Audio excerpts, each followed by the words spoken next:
When I watched Avatar: The Last Airbender when I was growing up, it was something of a revelation for me. It broke down artificial barriers that I'd put up in my mind between American cartoons and my Japanese animes. It played to the strengths of both schools of animation while shoring up many of their respective weaknesses. And it told a story that resonated with me when I was young and that still affects me to this day. It is one of the best anime and one of the best TV shows, period, that I've ever watched. And at some point, I've got to make a video that breaks down everything that made it so special, but not today.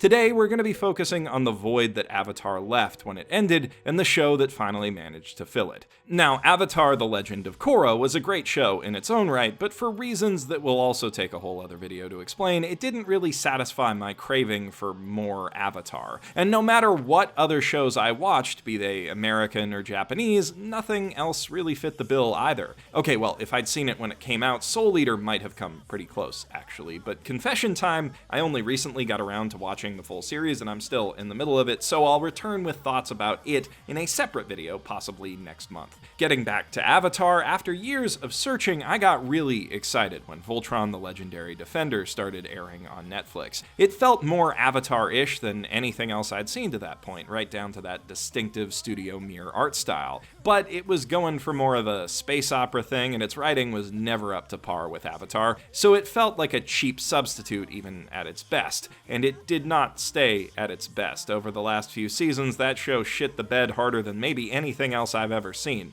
Even Charlotte. But then, just as Voltron was smothering the last spark of hope I had left, The Dragon Prince arrived also from Netflix to reignite it. Despite knowing that Aaron I still can't pronounce it, the head writer of Avatar co-created The Dragon Prince, I was still hesitant to give it a shot when I first saw trailers. I don't really have a problem with CGI shows in general, but animes taught me to be wary of bad CGI, and The Dragon Prince's reveal had many of the hallmarks of bad CGI. Still, I did eventually give the show a watch, and in doing so, I found what I'd been searching for since Avatar ended. I'm going to be digging into some spoilers up to the end of Season 2, talking about some of my favorite aspects of the show in order to explain why, so if you want to take me at my word that it's good, go give it a watch and come back. But if you're hesitant for whatever reason, I know that a lot of people out there are even more put off by the art style than I was, listen on. I hope this will convince you that the spirit of Avatar is alive and well in The Dragon Prince. Naturally, as it's a product of one of the minds that penned The Last Airbender, The Dragon Prince has a lot of the same great writing qualities. An imaginative, vibrant fantasy setting that isn't mired in cliché, complex, nuanced characters on all sides of every conflict, and a story that doesn't shy away from challenging ideas and tragic circumstances. The show's main story about two princes, Ezran and Callum, who join an elven assassin named Rayla on a quest to return the stolen egg of the Dragon King to its rightful home and avert all-out war between humans and magical creatures, is heavier than the plots of most kids' shows, and right in line with Avatar's story about the last survivor of a dead race fighting to thwart the ambitions of an imperialist tyrant. Of equal importance, The Dragon Prince also hits the same careful balance between goofy, immature humor and serious business anime drama that made Avatar feel so fresh and fun to fans of both. This heightened comedic tone makes the show very accessible and easy to watch for kids and adults alike, which I think was an important part of Avatar's appeal, and something that just about every show that I've tried watching to get my Avatar fix has been missing or overcorrected for, including, I'd argue, Korra.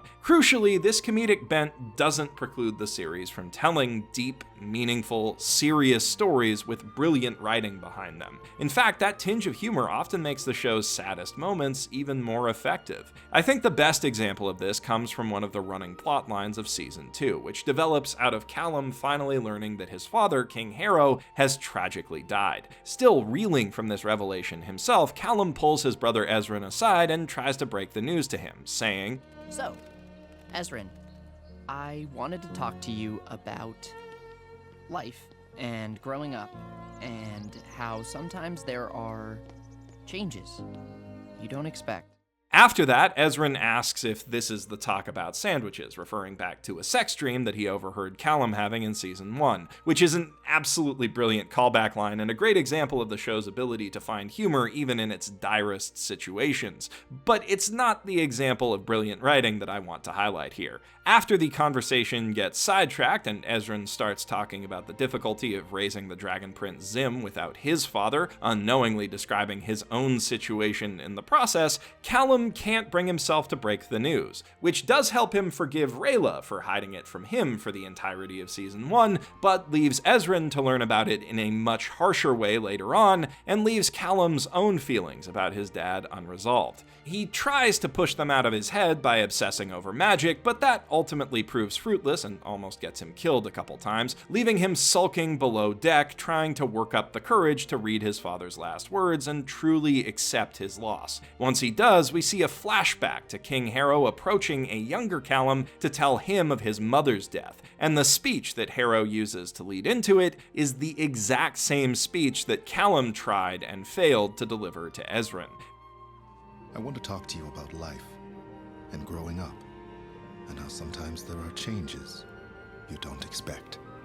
There's so much in that line. As a writer, I marvel at its sheer efficiency and power. It conveys an implicit understanding of just how much stock Callum places in his father's wisdom, but it also highlights just how immature he still is, how unready he is to let his father go. He can't even tell Ezran that their dad is gone without looking to him for guidance on how to do it. But the show also makes it clear that that's okay. One doesn't have to deal with emotional hardships perfectly. Failing to do so and accepting the mistakes you make along the way are part of growing up. And if you need to lean on memories of someone who you've lost to get by, that's perfectly valid. Words to live by are words to live by, no matter who says them or repeats them. So when Ezran runs off on his own in episode 9 after learning of King Harrow's death himself, he does eventually come around to accept it, but only when he says to Claudia, "When you grow up, sometimes there are changes you don't expect, and you have to face things you're not ready for."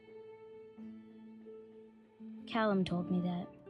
Even reflected by Callum, their dad's wisdom resonates with Ezran, and he builds his own understanding on top of it, which leads him to stop running away, leave the party, and return home to be king, even though he's not ready for that, and he would much rather stick with his brother and with Zim. In that one line, the Dragon Prince sells the enormity of Callum and Ezran's loss better than almost any show I've seen tackle the subject of death, while also presenting the right attitude with which to deal with it. And that's particularly impressive to see in a show for all ages. Very few series aimed at kids acknowledge death at all, and even fewer really deal with the grieving process. For all the tough subjects that it broached, even Avatar danced around death, possibly due to network pressure, something the showrunners poked fun at when they addressed their handling of Jet's death in the Ember Island Players episode.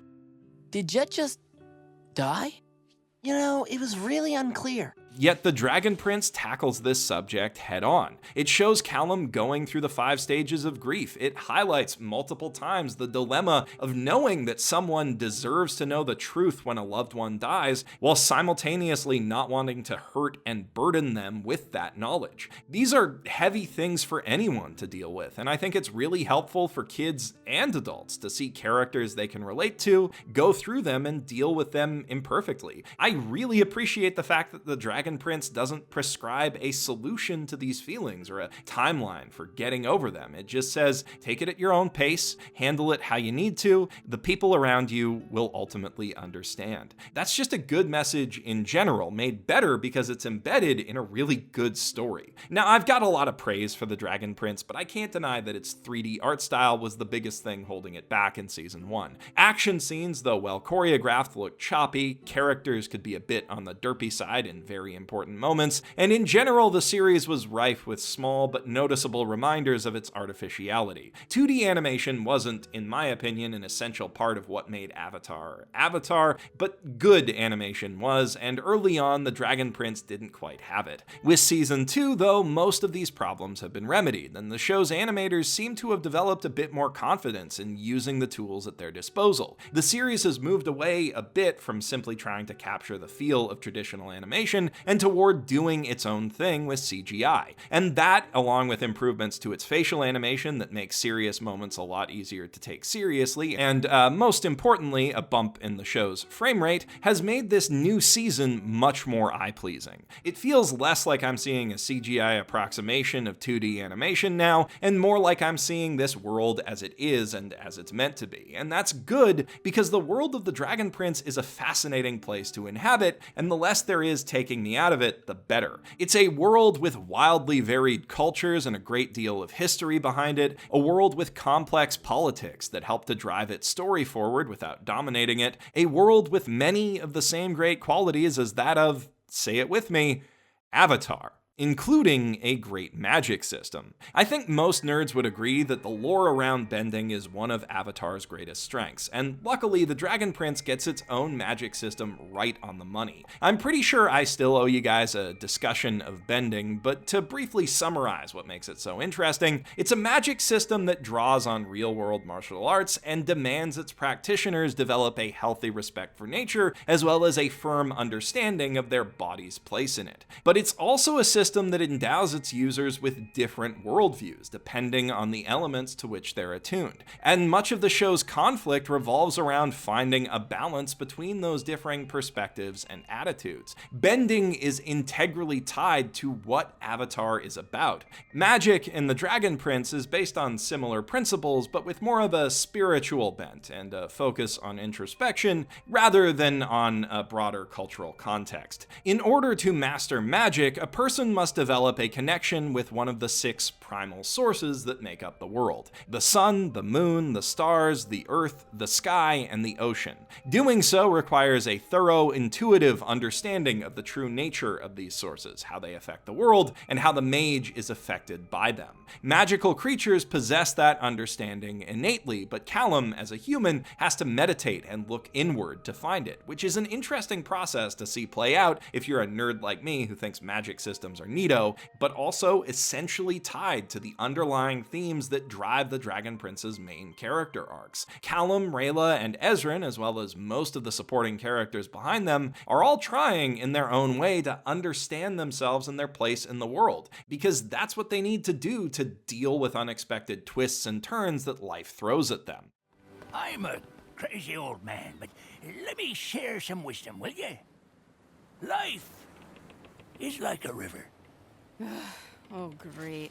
That's exactly what I was afraid of. Zadia's magic system serves as a metaphor to underscore this internal conflict, and the power it grants reflects the power one attains when they truly know who they are and feel like they're where they're meant to be. Dark magic is such a nasty force then, not just because its practice involves killing magical creatures to steal their essence, but because it is a shortcut around this essential understanding, one that grants power without the wisdom to wield it or knowledge of where it really comes from. These are conditions that breed arrogance, rigid thinking, and rash decision-making. That inherently makes those who wield dark magic into compelling foils for our heroes and interesting, complex villains, something that Avatar also excelled in. Viren isn't a bad guy simply because he does bad things to serve his own interests. Everything that he does is, in his mind, for the good of others. He just has a very distorted view of what that good entails because he's too obsessed with strength. He tries to consolidate power for himself, not just because he wants to rule and have status, but because in his view, everyone else who holds positions of power in the series doesn't have the strength to do what's necessary. And that makes a bit of sense if you only look at things from his perspective, which some fans of the show seem to be doing, judging from discussions I've seen online where they're frustrated that nobody listens to Viren and lets him solve their problems for them. But what Viren and the people insisting that he's done nothing wrong don't get is that if everyone is willing to help others and show vulnerability by asking for help in turn, what's necessary is rarely actually necessary. Viren constantly looks for the easy way out of tough situations by taking what's not his instead of asking for assistance. And when he finds one of those ways out, he never considers other options. This pushes the people he's taking from to retaliate, usually hurting those around him, and leading them to retaliate retaliate in turn, creating a cycle of violence. Viren's actions in the heart of a Titan immediately kill 3 human queens, which leads eventually to the murder of the Dragon King and of King Harrow in turn. His unwillingness to look for help continuously pushes away those who could help him, and the villain he's gradually become over the course of the series is a byproduct of a lifetime spent making selfish decisions like that without reflecting on the harm they cause to others or stopping to look for other solutions. At the end of season 2, we see Claudia making a similar decision, unable to accept what's happened to Soren, even though he's already made peace with being paralyzed, and invoking some soul-rending dark magic to reverse the normal course of the world, reluctantly killing a cute baby deer in the process. It's clear that she's headed down a dark path to become a person like her father, but she doesn't have to.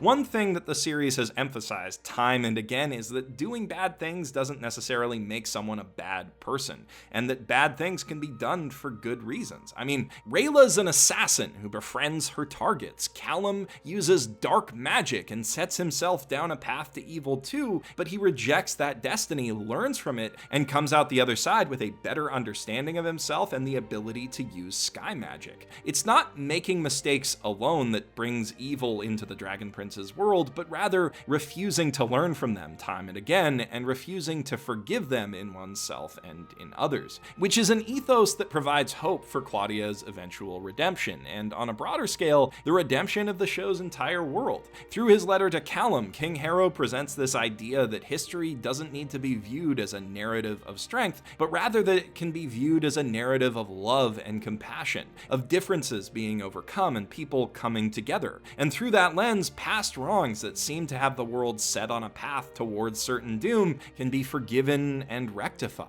instead of just avenged. It's a heady philosophical conversation for a kid's show to be having, headier even than the talk about death or about sandwiches. It's also a philosophical idea that a lot of adults would probably take issue with, since pursuit of individual strength and the strength of the group is central to many dominant views in our current world. But that's precisely why I think it's important for the Dragon Prince to be bringing it up. It's the thing that makes it most worth watching and talking about with each other, and especially with our kids if we have them. And that's the real reason that I'd say this show carries the spirit of Avatar, because that series, above all else, also strove to start these difficult conversations. Different conversations, to be sure, about understanding different worldviews and cultures and finding balance between those on your own, but essential ones nonetheless for people at all stages in the process of growing up. This is a show that viewers young and old can find value and entertainment in, that is compelling for the world it builds, the stories it tells, the characters it creates, and the ideas that it presents.